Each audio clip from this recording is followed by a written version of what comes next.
Carys Wynn finally buys her dream home, a sanctuary she's waited 32 years for.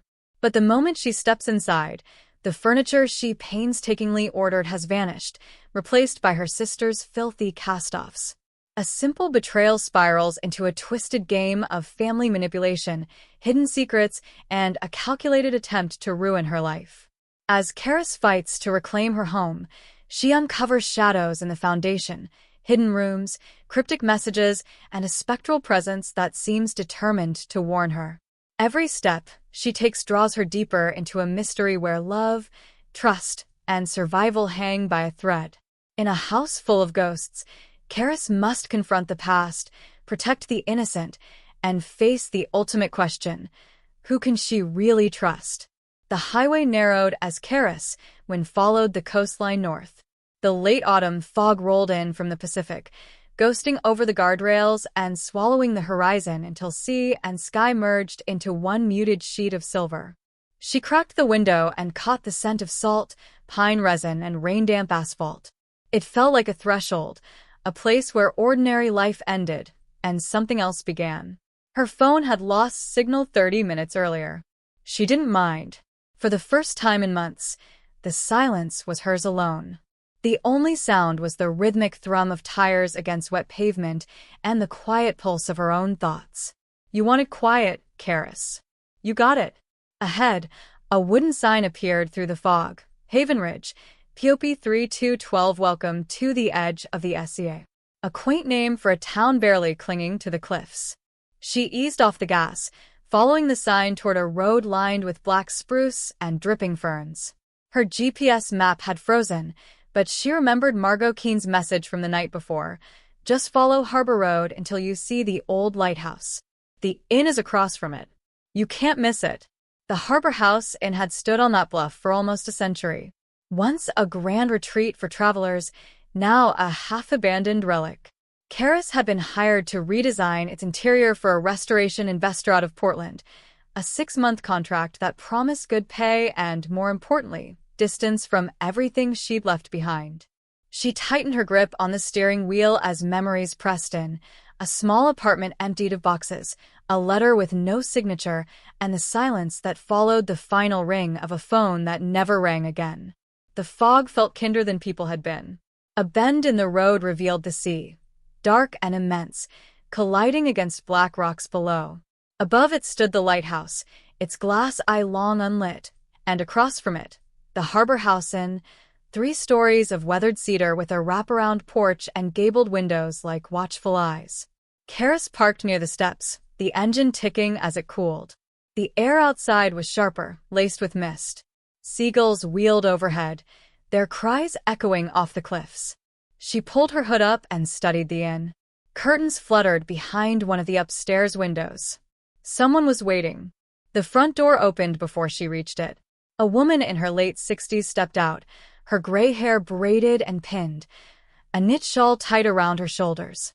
"You must be Carys Wynn," the woman said, voice warm but weary. "Margot Keene. I was starting to think the fog swallowed you." "It almost did," Carys said, offering a small smile. Her breath fogged the air. "The road feels endless when you can't see 10 feet ahead." Margot's eyes softened. "That's Haven Ridge for you. The sea keeps its own weather.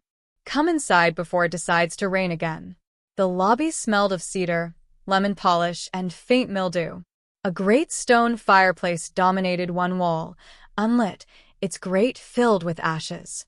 Framed photographs hung above, sepia portraits of guests from decades past. The smiles in the pictures were thin, almost strained. Carys set her suitcase beside a worn leather chair. "It's beautiful," she said honestly. "You can feel the history." "History and drafts," Margot replied with a chuckle. "It's been empty more often than not these last few years.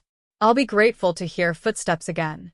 Carys followed her down a hallway lined with faded wallpaper where faint floral outlines ghosted through the years of sun bleaching. Margot stopped at a door near the back. "This will be your suite while you're here. I hope you like space. And quiet." She turned the knob and pushed the door open. The room was larger than Carys expected: vaulted ceiling, tall windows, and a view of the trees that crowded the property's edge. The pines swayed slightly, branches whispering against one another as though exchanging secrets. "It's perfect," Carys said. "There's a kitchen downstairs for your use, though I still cook most nights," Margot added. "And there's Rowan. He does maintenance, carpentry, and anything that requires climbing. You'll meet him soon enough." "Rowan.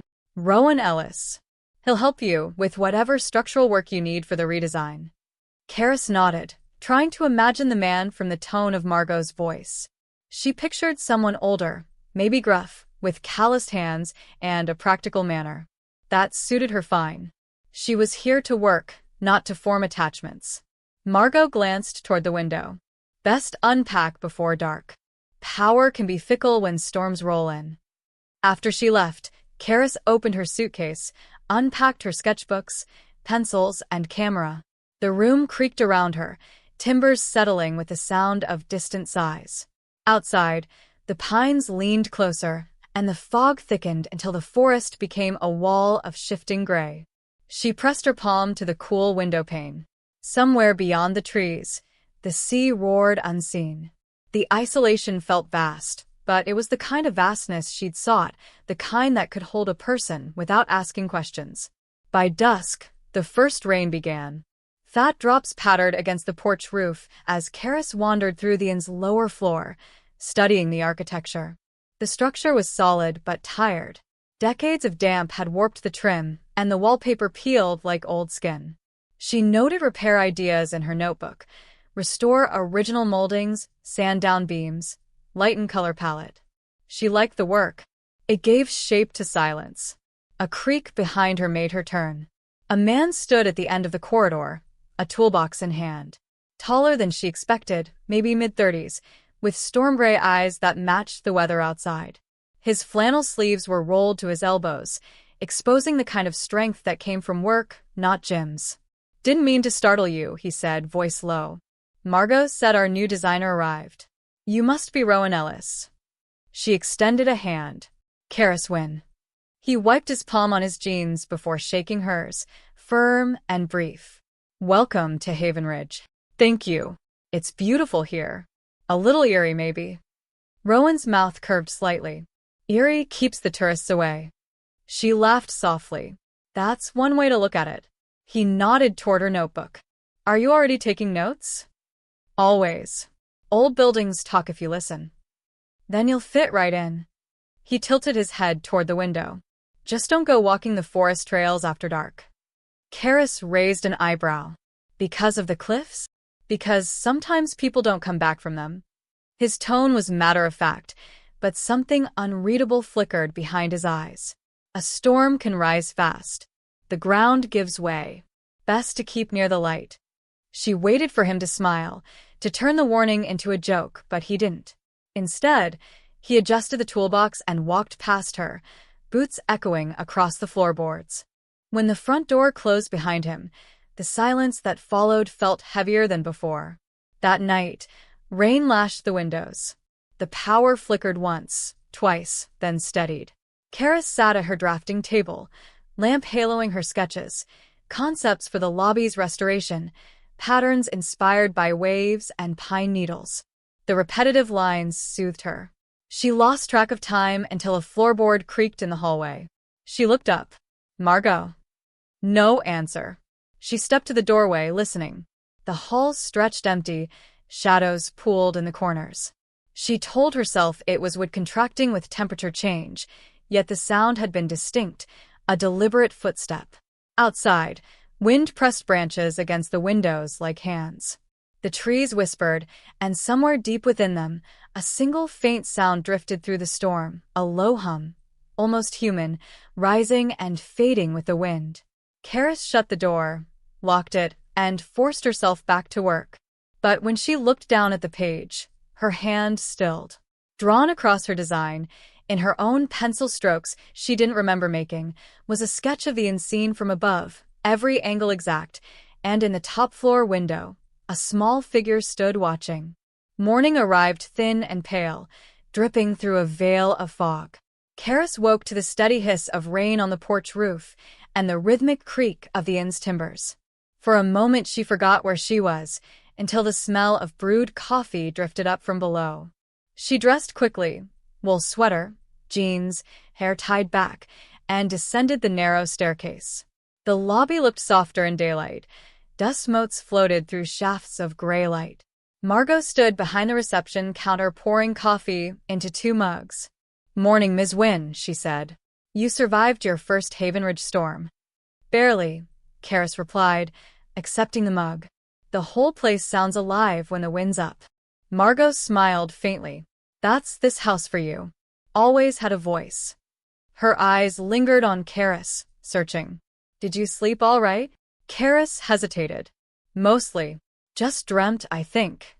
She didn't mention the sketch on her desk, the tiny figure in the window. It sounded ridiculous in daylight. Margot nodded toward the side door. "Rowan's already in the workshop. He can show you what we've salvaged for the lobby beams, if you've time after breakfast." "I'll head there soon," Carys said. As Margot moved away, Carys glanced at the old photographs on the wall again. One image drew her closer, a black and white photo of the inn from decades ago. A group of guests posed on the porch, stiff with formality. At the edge of the picture, half obscured by the frame, a woman in a dark dress stood apart, looking toward the trees rather than the camera. Her face was blurred, as if she'd turned at the last moment. Something about her posture, a kind of wary distance, mirrored the figure Carys had drawn unknowingly the night before. She looked away, unsettled. The workshop sat behind the inn, a long shed that smelled of sawdust and rain. Rowan was planning a beam when she entered, sleeves rolled, concentration sharp. The radio murmured low classical notes under the scrape of wood. "Morning," she said. He looked up, a brief smile flickering. "You're early." "I couldn't sleep in," she admitted. "The storm kept talking. It always does."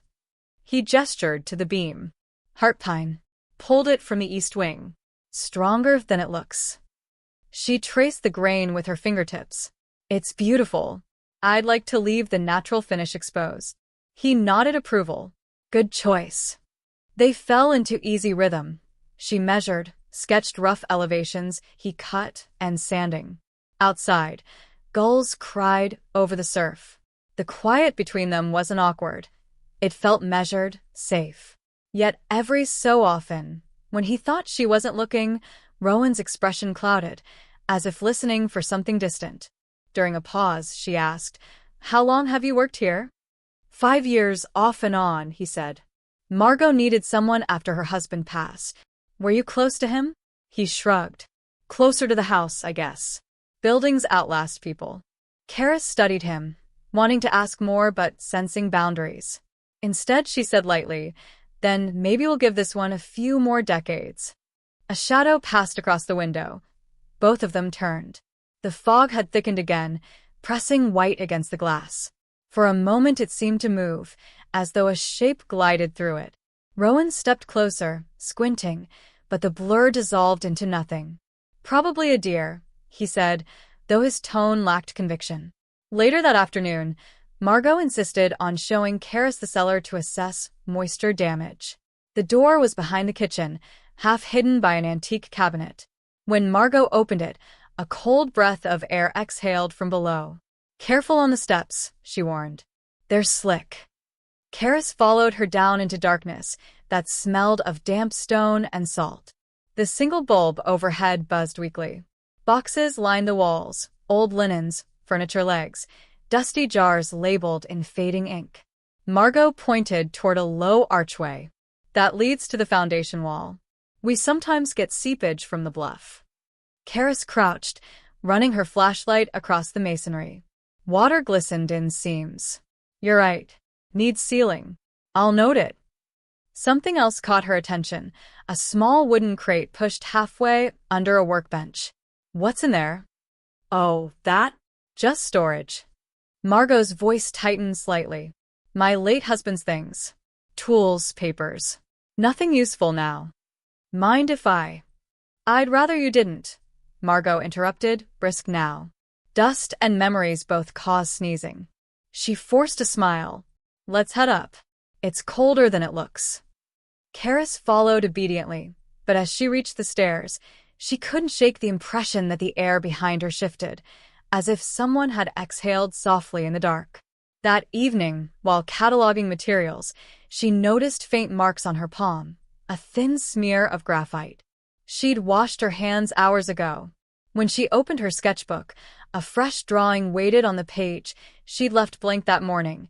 The same blurred woman from the photograph, standing at the treeline, one arm raised as though beckoning. Her stomach knotted. She tore the page out, folded it, and shoved it into the drawer. At dinner, Margot spoke cheerfully about weather forecasts. Rowan remained mostly silent. When Carys mentioned the cellar, Margot's spoon paused midair. "Did you feel anything down there?" the older woman asked. "Just the cold," Carys said carefully. "Good," Margot murmured.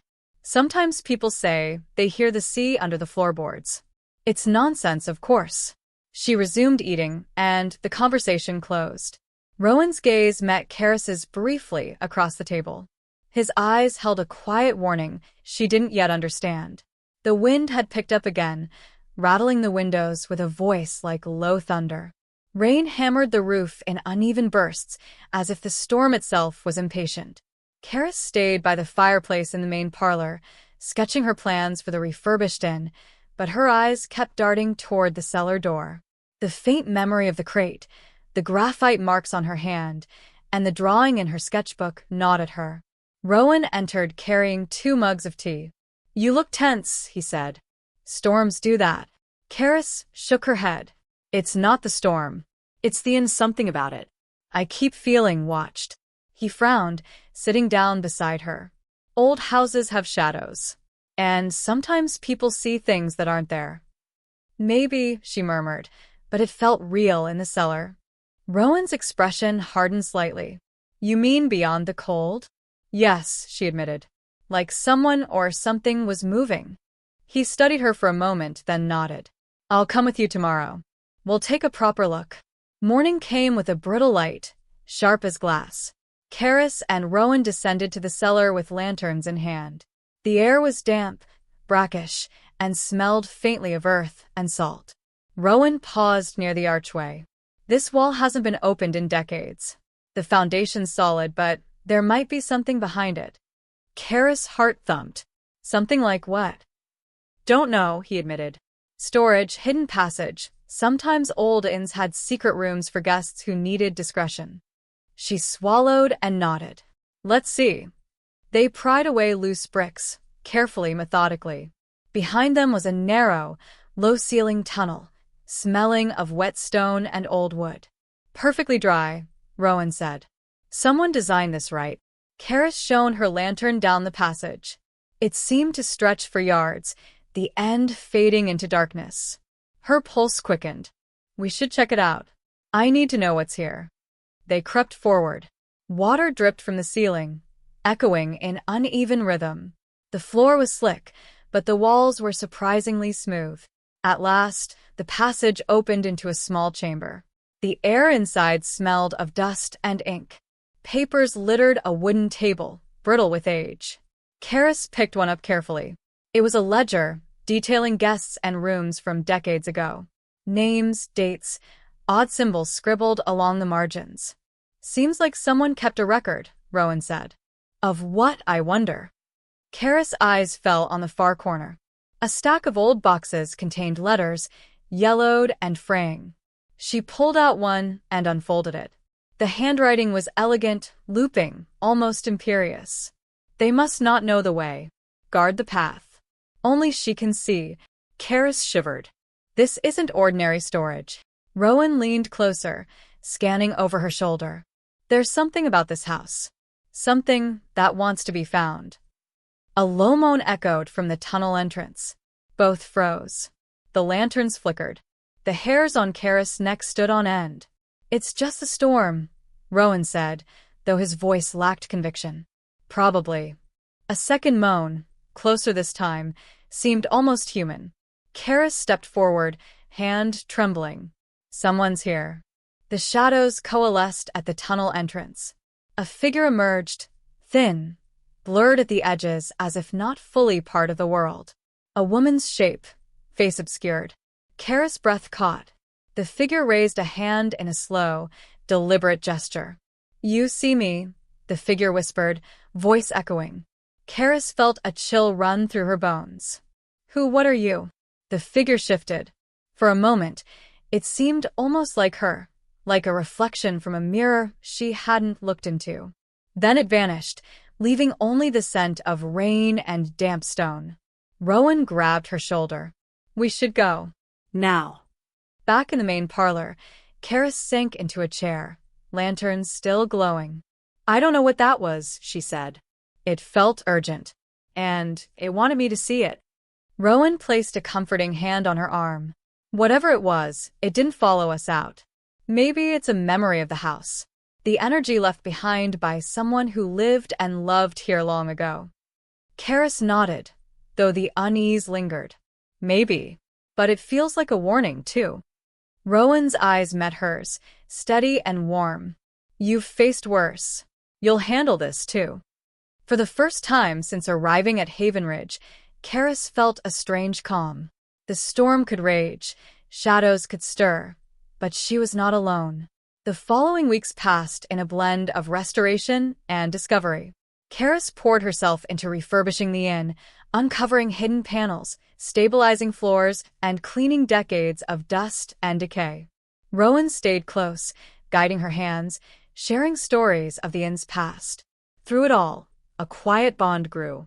Not overt, not sudden but steady.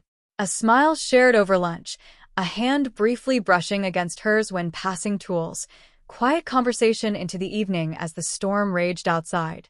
One night, as they installed the last reclaimed beam in the lobby, Carys stood back and admired their work. The inn was alive again, warm, strong, and luminous. Rowan turned to her, eyes reflecting the lantern glow. "You did this. All of it. And you didn't just restore a building. You restored its soul." Carys' heart lifted. "We did it together." The final evening arrived, and with it, the storm's last growl. The guests of the inn, newly scheduled visitors, artists, writers, were safely in their rooms, unaware of the hidden chamber or the spectral visitor. Carys and Rowan stood in the parlor, the fire crackling, the windows open just enough to smell the rain-washed pines. "Do you think she's still there?" Carys asked softly. Rowan shrugged. "Maybe. Maybe not. Doesn't matter. She's done her part." A soft wind stirred the pages of her sketchbook, flipping to the last blank page. Carys smiled. She picked up a pencil and began to draw a new vision, one of warmth, home, and light. The lines were deliberate, hopeful. Rowan leaned against the doorway, watching. "That's beautiful." Carys looked up, meeting his gaze. "You stayed. You believed." He smiled, faint, certain. "Always." The storm passed completely. Outside, the first light of dawn spread across the cliffs and the sea. Haven Ridge was no longer a house of whispers and shadows. It was a home, strong, enduring, and alive. Carys Wynn stepped back from her sketch, breathing in the peace that had seemed impossible just weeks before. She had faced ghosts, both real and metaphorical.